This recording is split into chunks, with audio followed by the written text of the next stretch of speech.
She got up, opened some presents, had some breakfast or brunch. It's time for her. And the Chiefs have the lead, and they've got so many tricks in the offensive bag. Maybe a little too clever for their own good here. It was almost like they were trying to prove they were still the same old Chiefs that'll call any call at any place on the field. Big man ball, Bilal Nichols the touchdown. They mishandled the extra point, rainy, chilly day. But in 7 seconds, that Raider defense scores 2 touchdowns. Jack Jones with a huge pick six. It's his second in as many weeks, and he gives Patrick Mahomes the stare down. The reckless eyeball. Afterwards, Patrick Mahomes, what's going on, man?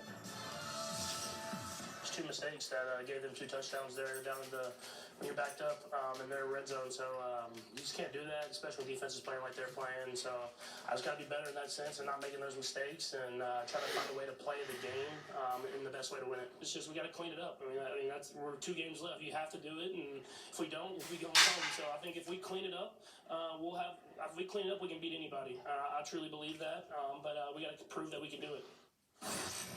Ryan, whether it's been on Monday Night Countdown or on SportsCenter, you have praised Mahomes as being an incredible teammate for going out of his way to take the punches for others. At the moment, how much of his play is one of the root causes the Chiefs just aren't who we're used to seeing them be? A lot of it, and today, most of it. It's now Patrick Mahomes is allowing what's going on with the rest of his teammates and the rest of this team to affect his play. When we were sitting on the sideline and he threw the football to MVS against Philadelphia, after the game he said, "What? I could have thrown it better."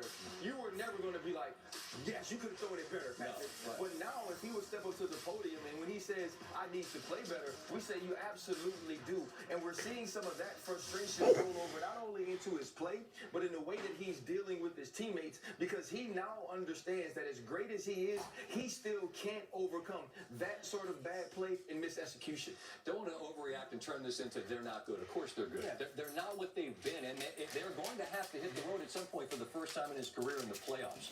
When they do, what are they at the moment? Right now, they're a good football team. That's not a great football team. Okay. They're a good football team that doesn't have solutions to the questions that we've been asking the entire season. Where is Travis Kelce being able to step up and be that force multiplier? Where is the Patrick Mahomes who we watch with a makeshift offensive line and guys on the outside that wouldn't make plays still be the best player in the Super Bowl against the Tampa Bay Buccaneers? And now you have a defense that if you look late in that game, they were so worn down that they couldn't tackle Zeus when he was running the 4-minute, and we knew it would be running plays. You know why? Because the Raiders said we're not throwing it ever in the second half. Didn't complete Right. And so when you think about this team, there's so much they need to change and so much they need to get better at, but they don't have time, Scott. No, you're right. I mean, this is who they are. And hat tip to Antonio Pierce and the Raiders. They said they wanted to make it a violent game. They did. They were the more aggressive team. They were the better team.